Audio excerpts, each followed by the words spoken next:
Everyone welcome to the channel Nitesh education 27 friends. मेरे channel पर UGC NET paper first and paper 2 education and psychology की तैयारी करवाता हूँ। साथ ही साथ all over India PhD admissions and all type of teaching vacancies like professor, associate professor, assistant professor और यूजीसी एनटीए नेट से रिलेटेड रेगुलर अपडेट्स भी आप लोग को देता रहता हूँ। तो मेक श्योर आप लोग चैनल को जरूर सब्सक्राइब, लाइक एंड शेयर कर लीजिए। स्टार्ट करते हैं। तो आज हम लोग डिस्कस करेंगे यूजीसी नेट की answer key detail solution, whole paper analysis करेंगे। 3 दिसंबर 2021 का जो आपका आज का एग्ज़ाम हुआ है उसके क्वेश्चंस को हम लोग डिस्कस करेंगे। जैसा कि मैं हमेशा यह बताता रहता हूँ कि एग्ज़ामिनेशन जो है ऑनलाइन मोड में कंडक्ट हो रहे हैं, तो स्टूडेंट्स को जो भी क्वेश्चन मेमोरी बेस्ड लेवल पे याद रहते हैं उसी को मैं यहाँ शेयर करता हूँ, डिस्कस करता हूँ। कुछ क्वेश्चंस एग्जैक्टली नहीं होते हैं तो उस टॉपिक से रिलेटेड बेसिक और एडिशनल इन्फॉर्मेशन आप लोगों को दे देता हूँ, ताकि इससे रिलेटेड आगे अगर क्वेश्चन पूछे जाए तो आप लोग आसानी से उसे कर सकें। तो स्टार्ट करते हैं। जैसा कि क्वेश्चन एक नया पूछा गया था आईसीटी में, big blue button is used for, यानी कि what is big blue button used for, क्या होता है बिग ब्लू बटन या क्या है। तो देखिए क्या है big blue button. Big blue button provides high quality audio, video and screen sharing using the browsers built in support for web real time communication libraries, यानी कि web RTC is a standard supported by all major browsers including Chrome, Firefox, Safari and Safari mobile. देखिए big blue button है क्या, सबसे पहले ये समझ लीजिए। ये free software web conferencing system है फॉर लिनक्स सर्वर्स, यानी कि जो लाइनक्स सर्वर्स हैं उसके लिए ये फ्री सॉफ्टवेयर है, वेब कॉन्फ्रेंसिंग सिस्टम है ये, यानी कि ये वेब कॉन्फ्रेंसिंग सिस्टम है जिसके द्वारा क्या किया जाता है, ऑनलाइन लर्निंग की जाती है। लेकिन अगर हम सिंपल सी लैंग्वेज में बात करें तो बिग ब्लू बटन क्या है, ऑनलाइन लर्निंग के लिए एक फ्री सॉफ्टवेयर है जो कि लाइनक्स सर्वर पर काम करता है। Big blue button is an affiliate member of the open source initiative, यानी कि यहाँ पर जैसे टीचर और स्टूडेंट या टीचर और लर्नर क्या कर सकते हैं, एक साथ बैठकर स्टडी कर सकते हैं। ये क्या क्या प्रोवाइड करता है बिग ब्लू बटन, जो सॉफ्टवेयर है फ्री ओपन सॉफ्टवेयर है। High quality audio, video, screen sharing कैसे करता है, with the help of using the browsers built in support for web real time communication. देखिए नेक्स्ट क्वेश्चन ये पूछा जा सकता है कि जो बिग ब्लू बटन है वो कौन सी टेक्नोलॉजी यूज़ करता है, तो वेब आरटीसी या फिर वेब आरटीसी का फुल फॉर्म ही पूछा जा सकता है। तो क्या होगा, वेब रियल टाइम कम्युनिकेशन, ठीक है। Libraries, web RTC is a standard supported by all major browsers. ये जो वेब आरटीसी होती है ये सारे ब्राउज़र्स को सपोर्ट करती है, जैसे गूगल क्रोम पे भी आप एक्सेस कर सकते हैं इसे, फायरफॉक्स पे भी, सफारी पे भी, सफारी मोबाइल पे भी। यानी एक तरीके से कहें तो ये ऑल इन वन सॉफ्टवेयर है जो कि सारे ब्राउज़र्स पे काम करता है। ये एक ऑनलाइन लर्निंग सॉफ्टवेयर है जो कि फ्री है, ओपन सोर्स सॉफ्टवेयर है। तो कई क्वेश्चन यहाँ से बन सकते हैं, तो मैंने आपको बता दिया। नेक्स्ट क्वेश्चन आपका मैचिंग से रिलेटेड क्वेश्चन आया था। एग्जैक्ट क्वेश्चन बच्चों को नहीं याद है, लेकिन यहाँ पर मैंने ऑप्शंस जो हैं कि जिस हिसाब से बच्चों ने बताया कि संरचनावाद पूछा गया था सर, व्यवहारवाद और कॉग्निटिविज़म और कनेक्शनिज्म, प्रकार्यवाद से रिलेटेड क्वेश्चन को मैच करना था। तो यहाँ पर मैंने इसको पूरा डिस्कस ही कर दिया है कि देखिए बिहेवियरिज्म में क्या होता है, लर्नर इज़ पैसिव, यानी कि जो लर्नर होता है निष्क्रिय होता है। Learns via external processes, positive reinforcement, इसमें पॉजिटिव रिइंफोर्समेंट दिया जाता है। लर्नर जो है बाह्य प्रक्रियाओं से सीखता है। मेथड इसमें क्या है, लेक्चर मेथड है, drill and practice method, rote learning, multiple choice test. यानी कि ये भी पूछा जा सकता है आने वाले एग्जाम में कि बिहेवियरिज्म में किस मेथड के द्वारा पढ़ाया जाता है। अब कॉग्निटिविज्म या संज्ञानवाद की बात करें तो learning goes beyond the external, ये एक इंटरनल प्रोसेस है, short and long term memory पे बेस्ड होता है। यानी संज्ञानवाद नाम से ही समझ में आ रहा, मेमोरी बेस्ड। इसमें मेथड क्या है, lecture method, visual tool, mind maps, charts, ETC to facilitate memorization for learning. MCQ and easy assessment होता है।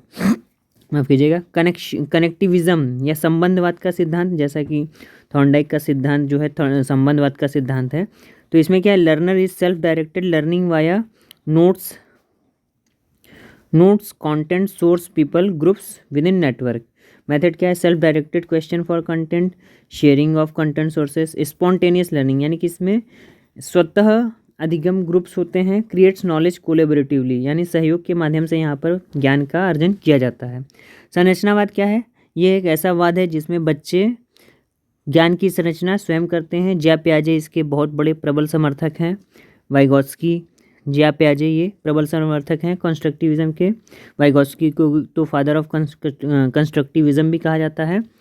मेथड क्या है इसमें? डिस्कवरी, खोज विधि द्वारा बच्चे सीखते हैं। Collaborative, group work, scaffolding, self regulated learning based on personal experience और प्रियर ग्रेडिंग रिव्यू। फ्रेंड्स, इससे इस पूरे टॉपिक से रिलेटेड अगर कोई भी कन्फ्यूज़न हो तो आप कमेंट के द्वारा पूछ सकते हैं। यहाँ पर उतना टाइम नहीं है इसको डिटेल में डिस्कस करने का, इसलिए इस क्वेश्चन को मैं यहीं पर एंड कर रहा हूँ। नेक्स्ट क्वेश्चन आपका पूछा गया था स्टेप्स ऑफ रिसर्च प्रोसेस। इसमें क्वेश्चन ये पूछा गया था कि कौन सा प्रोसेस स्टेप का सीक्वेंस में नहीं है। हो सकता है ये पूछा गया हो, ये पूछा गया हो कि कौन सा स्टेप गलत है। तो यहाँ पर एग्जैक्ट क्वेश्चन बच्चों को नहीं याद था, तो इसलिए मैंने स्टेप्स ऑफ रिसर्च प्रोसेस के सारे स्टेप को लिख दिया है। जैसे कि अगर हम स्टैंडर्ड फॉर्म में बात करें तो कहीं कहीं आपको 5 स्टेप ऑफ प्रोसेस दिखेंगे रिसर्च के, और कहीं कहीं पर 7 दिखेंगे। तो कंफ्यूज ना होइएगा, सारे सही हैं, बस किसी को थोड़ा सा बढ़ा दिया गया है, किसी को एक ही मर्ज कर दिया गया है। तो स्टेप्स ऑफ रिसर्च प्रोसेस की बात करें तो फर्स्ट स्टेप क्या है? Define research problem. सबसे पहले क्या है? रिसर्च प्रॉब्लम को डिफाइन किया जाता है। फिर ROL, रिव्यू ऑफ लिटरेचर या ROL, उस संबंधित टॉपिक से देखा जाता है। फिर उसके बाद फॉर्मुलेट हाइपोथेसिस, रिसर्चर क्या करता है? हाइपोथेसिस, परिकल्पना का निर्माण करता है। परिकल्पना का निर्माण करने के बाद प्रिपेयरिंग द रिसर्च डिज़ाइन, ठीक है, रिसर्च डिज़ाइन प्रिपेयर करता है। फिर डेटा कलेक्शन करता है, डेटा कलेक्शन हो जाने के बाद डेटा एनालिसिस होता है, और लास्ट में कंक्लूजन या कह सकते हैं इंटरप्रिटेशन एंड रिपोर्ट राइटिंग की जाती है। तो किसी किसी बुक में आपको स्टेप 4, 5 और 6 एक ही में लिखा हुआ मिलेगा। तो इस तरीके से कहीं कहीं आपको टोटल 5 स्टेप्स ही दिखेंगे और कहीं कहीं 7 स्टेप्स भी दिखेंगे। तो दोनों ही सही हैं, गलत कुछ भी नहीं है। बस सीक्वेंस आपको याद रखना होगा, पहले डेटा कलेक्शन होगा, फिर एनालिसिस होगा, फिर इंटरप्रिटेशन होगा या कंक्लूजन कह लीजिए, रिपोर्ट राइटिंग कह लीजिए। नेक्स्ट क्वेश्चन आपका पूछा गया था main M of Yashpal committee. जो यशपाल कमेटी आई थी उसका मुख्य उद्देश्य क्या था? तो यशपाल कमेटी का जो मेन एम था, the main objective of the committee was to advise on the ways and means to reduce the load on school students at all levels, particularly the young students. यानी कि शिक्षा बिना बोझ के, इसका मोटो ही ये था यशपाल कमेटी का कि बच्चों को बिना बोझ के शिक्षा दी जाए, लर्निंग विदाउट बर्डन। ये बार बार क्वेश्चन पूछा भी जाता है कि तो इन्होंने यशपाल कमेटी किस लिए बनाई गई थी कि बच्चों पर से किताबी बोझ को हटाया जाए। एक 4 साल का बच्चा 10 किलो का बैग ले जा रहा है, 6 साल का बच्चा 20 किलो का बैग ले जा रहा है, खूब किताबें भरी हुई हैं, बुकिश नॉलेज उसके अंदर डाला जा रहा है, उसके पास इतना बर्डन आ गया है कि वो केवल किताबों में ही खोया रहता है। तो इस चीज़ को कम करने के लिए, किताबी बोझ को कम करने के लिए यशपाल कमेटी बनाई गई थी। इन्होंने क्या मोटो दिया था इसको, शिक्षा बिना बोझ के। तो ये दरअसल यंग स्टूडेंट्स के लिए था। While improving the quality of learning including the capability for life long self learning and skill formulation. और इसमें इन्होंने साथ ही साथ क्या कहा था? बच्चों को शिक्षा बिना बोझ के प्रोवाइड की जाएगी, और ऐसी शिक्षा, कैसी शिक्षा? गुणात्मक शिक्षा, क्वालिटेटिव लर्निंग, है ना, जिसमें क्या हो, बच्चे को लाइफ लॉन्ग सेल्फ लर्निंग दी जाएगी, skill formulation. Life long learning का मतलब होता है कि बच्चे को ऐसी शिक्षा प्रोवाइड करना जो कि उसके जीवन पर्यंत उसे काम आए, वो उसको अपने जीवन में हर एक स्टेप पे उसको काम में ला सके। यशपाल कमेटी की बात करें तो ये 1992-93 में आया था एडवाइजरी कमेटी। इसके चेयरमैन के कौन थे? प्रोफेसर यशपाल, ठीक है। National advisory committee on learning without burden. देखिए ये मोटो जो मैं बता रहा हूँ 1993 में इन्होंने दिया था, लर्निंग विदाउट बर्डन। तो ये भी क्वेश्चन आने वाले पेपर में पूछा जा सकता है, तो इसको याद रखिएगा। नेक्स्ट क्वेश्चन बार बार ये पूछा जा रहा है NEP 2020 से, चेयरमैन कौन है NEP 2020 का? तो के कस्तूरी रंगन जो है NEP 2020 के चेयरमैन थे, हैं Krishnaswamy Kasturi Rangan, chairperson of the national education policy. Drafting panel commented no language is being imposed. इन्होंने क्या बात कही थी? नो लैंग्वेज मतलब भाषा कहीं भी बाधा नहीं आएगी, किसमें? लर्निंग में। बच्चों पर भाषा का बोझ नहीं होगा, क्रॉस कल्चरल लैंग्वेज को यूज़ किया जाएगा, ठीक है। त्रिभाषा फार्मूला की बात जो सदियों कई दिनों से चली आ रही है, कई सालों से चली आ रही है, उसको इम्प्लीमेंट करने की और तेज़ी से बात की गई। नेक्स्ट क्वेश्चन आपका पूछा गया था what is continuous and comprehensive evaluation. Teaching aptitude का यह क्वेश्चन है। CCE क्या है? कोई बच्चा बता रहा था CCE IE की बात की गई, यानी continuous and comprehensive intermittent evaluation क्या होता है। दरअसल इसमें कुछ मैचिंग जैसा आया था, एग्जैक्ट क्वेश्चन नहीं याद है, लेकिन यहाँ पर मैं CCE को डिस्कस कर ले रहा हूँ क्या होता है। देखिए, it is a process to provide a holistic profile of the learner through regular assessment of scholastic and co scholastic domains of developments like, यानी कि कॉन्टीन्यूअस एंड कॉम्प्रिहेंसिव इवेल्यूएशन के थ्रू हम बच्चे का हॉलिस्टिक डेवलपमेंट करते हैं, overall development की बात करते हैं, यानी कि head heart and hurt and head की बात करते हैं, 3H की बात करते हैं, बच्चे का साइकोमोटर डोमेन, बच्चे का कॉग्निटिव डोमेन, बच्चे का जो है अफेक्टिव डोमेन, उन सारे तीनों डोमेन को डेवलपमेंट करने की बात करते हैं। तो इसमें कौन कौन से डोमेन्स आते हैं, knowledge, understanding, applying, analysing, evaluating, creating, ये सारे एस्पेक्ट पर फोकस किया जाता है किसमें, कॉन्टीन्यूअस एंड कॉम्प्रिहेंसिव इवेल्युएशन में। इसे हम लोग सतत एवं व्यापक मूल्यांकन भी बोलते हैं। आगे अगर हम बात करें, देखिए तो क्या है, CCE यानी कि सतत एवं व्यापक मूल्यांकन is essential for developing cognitive, psychomotor and affective domain, जैसा कि अभी जस्ट मैंने बताया। Continuous and comprehensive evaluation is a procedure of assessment and a right to education act. ये एक कैसा प्रोसीजर है, ये एक ऐसी प्रक्रिया है जिसके द्वारा हम लोग किसका आकलन कर सकते हैं, शिक्षा के अधिकार एक्ट जो भी बना था उसका आकलन कर सकते हैं, असेसमेंट कर सकते हैं। introduced by state governments in India and the Central Board of Secondary Education in India in 2009 for all higher class students। ठीक है, यानी कि 2009 में जो लाया गया था right to education act state government और CBSE के द्वारा, उसको भी हम लोग जांच सकते हैं। The main objective of CCE to reduce, देखिए मेन ऑब्जेक्टिव क्या है इसका, रिड्यूस और minimize the stress on students. सबसे बड़ी बात कि बच्चों के ऊपर से तनाव को मिनिमाइज़ करना, कम करना। नेक्स्ट है to produce learners with more excellent skills, ऐसे अधिगमकर्ता को प्रोड्यूस करना जिसके पास कौशलों का भंडार हो, एक्सीलेंट स्किल्स हों। Identify areas of aptitude, interest and value systems, बच्चों के इंटरेस्ट, एप्टीट्यूड्स और वैल्यू सिस्टम को डेवलप करना, पता लगाना। अगला है to make the assessment process an essential part of the teaching learning process, assessment process को इसेंशियल पार्ट बनाना टीचिंग लर्निंग प्रोसेस का, यानी कि शिक्षण अधिगम प्रक्रिया का इसेंशियल पार्ट बनाना, किसे, आकलन को, यानी कि continuous and comprehensive evaluation. It helps make decision for the future regarding courses, choice of subject and other career से रिलेटेड डेवलपमेंट्स। CCE किन किन चीज़ों में मदद करता है, ये भविष्य निर्माण करता, और यानी कि भविष्य में कोर्सेज़ को और कैसे डेवलप किया जाए और कैसे इम्प्रूव किया जाए, विषयों का चुनाव करने में और करियर से रिलेटेड डेवलपमेंट्स में बहुत ही ज़्यादा हेल्प करता है। तो ये था CCE। नेक्स्ट क्वेश्चन आपका पूछा गया था, यही सारी बात इसमें भी लिखी गई है। ठीक है, नेक्स्ट क्वेश्चन आपका पूछा गया था फॉर्मेटिव एंड समेटिव असेसमेंट से रिलेटेड। ये भी एग्जैक्ट क्वेश्चन नहीं याद था स्टूडेंट्स को, फिर भी मैंने इसको डिस्कस यहाँ कंपैरेटिवली फॉर्म में डिस्कस किया है। फॉर्मेटिव असेसमेंट देखिए क्या होता है, formative assessment occurs during a learning activity, जब शिक्षण अधिगम चल रहा हो उस समय फॉर्मेटिव असेसमेंट किया जाता है, वही CCE का एक पार्ट है। समेटिव असेसमेंट कब होता है, जब आपका लर्निंग एक्टिविटी खत्म हो जाती है, एंड एट द एंड इसमें क्या होता है, aim to monitor student learning, यानी कि फॉर्मेटिव में क्या है, मॉनिटर स्टूडेंट लर्निंग, यानी इसमें क्या है, aim to evaluate student learning, यानी यहाँ स्टूडेंट लर्निंग को इवेल्युएट करने का काम किया जाता है, यहाँ मॉनिटरिंग का काम किया जाता है।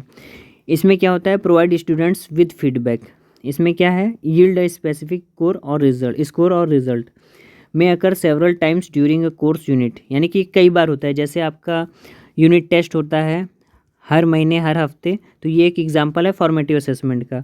जो आपका सेमेस्टर एग्ज़ाम होता है या ईयरली एग्ज़ाम होता है, ये आपका एग्जांपल है समेटिव असेसमेंट का। ठीक है, इसमें क्या है, can use a wide range of question formats, और समेटिव में क्या है, can only usage a limited number of question formats. ये डिफरेंस था फॉर्मेटिव और समेटिव असेसमेंट में, इसको ध्यान से पढ़ लीजिएगा। नेक्स्ट क्वेश्चन आपका पूछा गया था, फिर से वही है, इसको मैंने ज़्यादा डिटेल में यहाँ पर दिखा दिया है। टाइमिंग, फॉर्मेटिव, समेटिव क्या है, ये रिफ्लेक्टिव है, ये प्रिस्क्रिप्टिव है। इवैल्यूएशन असेसमेंट क्या होता है, डायग्नोस्टिक होता है। इवैल्यूएशन जजमेंटल होता है। असेसमेंट फ्लेक्सिबल है। इवैल्यूएशन फिक्स्ड है। ये स्टैंडर्ड है असेसमेंट। इवैल्यूएशन कंपैरेटिव होता है। तो इस तरीके से ये सारी चीज़ें मैंने ऐड की थी ताकि आपको और अच्छे से समझ में आ जाए।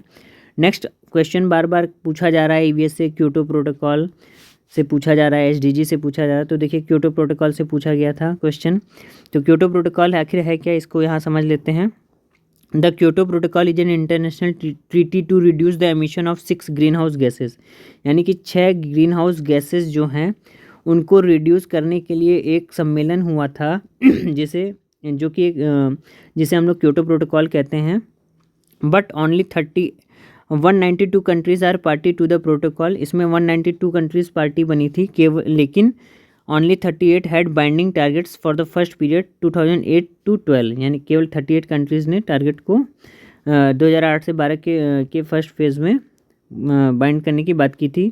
This 38 countries met their target collectively but an absence of binding targets for developing nations such as China and India meant that world wide green house gases. अब जो 6 ग्रीन हाउस गैसेज हैं उनको रिड्यूस करने के लिए जो एक party बनाई गई थी उससे हम लोग क्या कहते हैं, क्योटो प्रोटोकॉल कहते हैं। उसमें मीथेन है, कार्बन डाइऑक्साइड है, नाइट्रस ऑक्साइड है, ये मुख्य रूप से हैं ग्रीन हाउस गैसेज। साथ ही साथ हाइड्रोफ्लोरोकार्बन है, परफ्लोरोकार्बन है और सल्फर हेक्साफ्लोराइड है। तो ये भी क्वेश्चन पूछा जा सकता है कि वो 6 ग्रीन हाउस गैसेज कौन सी हैं जो कि क्योटो प्रोटोकॉल में लिमिटेड करने की बात की गई हैं। ठीक है, 2012 तक 5.2% रिड्यूस करने की बात की गई थी। 16 फरवरी को द क्योटो प्रोटोकॉल 2005, ये मैंने बताई दिया आपको। तो क्योटो प्रोटोकॉल से रिलेटेड क्वेश्चन बार बार पूछा जा रहा है, तो इसको देख लीजिए। नेक्स्ट क्वेश्चन आपका पूछा गया था, what is synchronous and asynchronous learning, यानी इससे रिलेटेड मैचिंग के क्वेश्चन आया था। एग्जैक्ट क्वेश्चन नहीं आया था, इसलिए मैंने पूरा टॉपिक ही यहाँ पर डाल दिया है। देखिए सिंक्रोनस लर्निंग क्या होता है, students learn at the same time. At the same time का मतलब टीचर और स्टूडेंट दोनों एक ही टाइम पे प्रेजेंट होते हैं, तो जब लर्निंग होती है तो वो सिंक्रोनस कहलाती है। असिंक्रोनस क्या है, student learn at different times.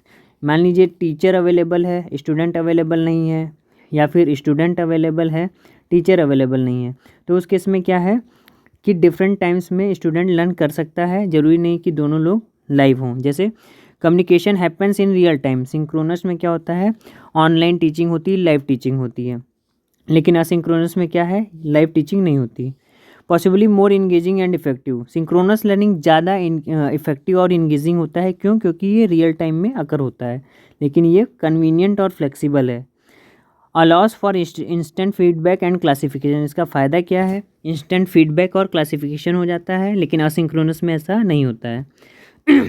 Example क्या है सिंक्रोनस लर्निंग का, video conferencing, live chat, live stream videos. अभी देखिए जैसे बात किया था बिग ब्लू करके आगे क्वेश्चन था, वो एक सिंक्रोनस मीडियम का ही एग्जांपल होगा। असिंक्रोनस में क्या है, जैसे ईमेल है, स्क्रीन कास्ट है, फ्लिप ग्रिड है, वीडियोस, ब्लॉग स्पॉट, कमेंट्स हैं। तो इस तरीके से क्वेश्चन पूछा जा सकता है आगे के लिए। तो यहाँ पर सिंक्रोनस का मैंने और भी आपको एग्जाम्पल दे दिया है, conferencing, webcast, chat channels, instant messaging, black board, Webex.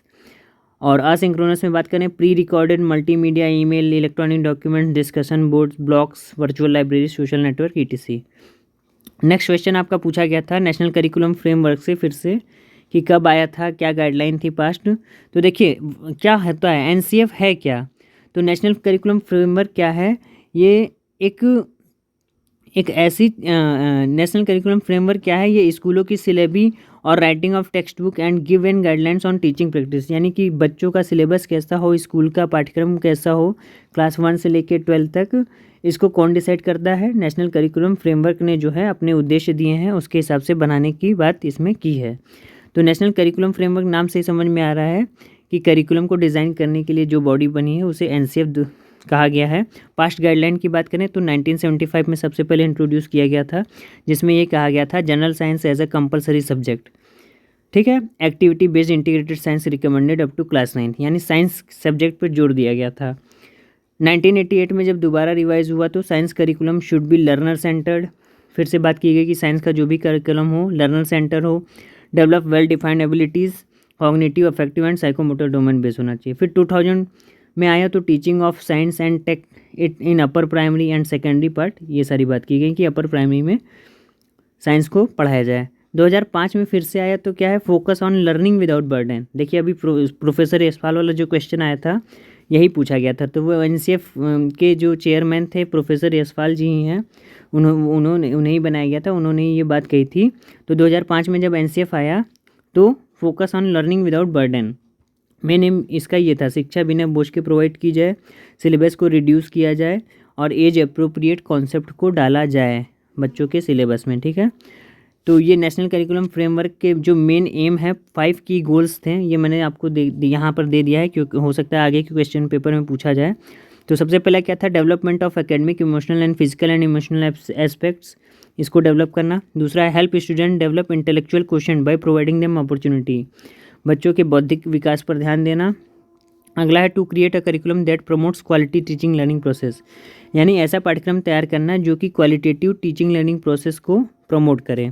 चौथा गोल है इसका to foster creative thinking skills bye facilitating different activities, ज़्यादा से ज़्यादा एक्टिविटी कराना ताकि क्रिएटिव थिंकिंग डेवलप हो सके, डाइवर्जेंट थिंकिंग डेवलप हो सके। और लास्ट गोल है इसका provide students with the liberty to express individual thought, बच्चे अपने व्यक्तिगत विचारों को डिस्क्राइब कर सकें, व्याख्यायित कर सकें, बता सकें, उसके लिए बच्चों स्टूडेंट्स को लिबर्टी प्रोवाइड करना, ठीक है।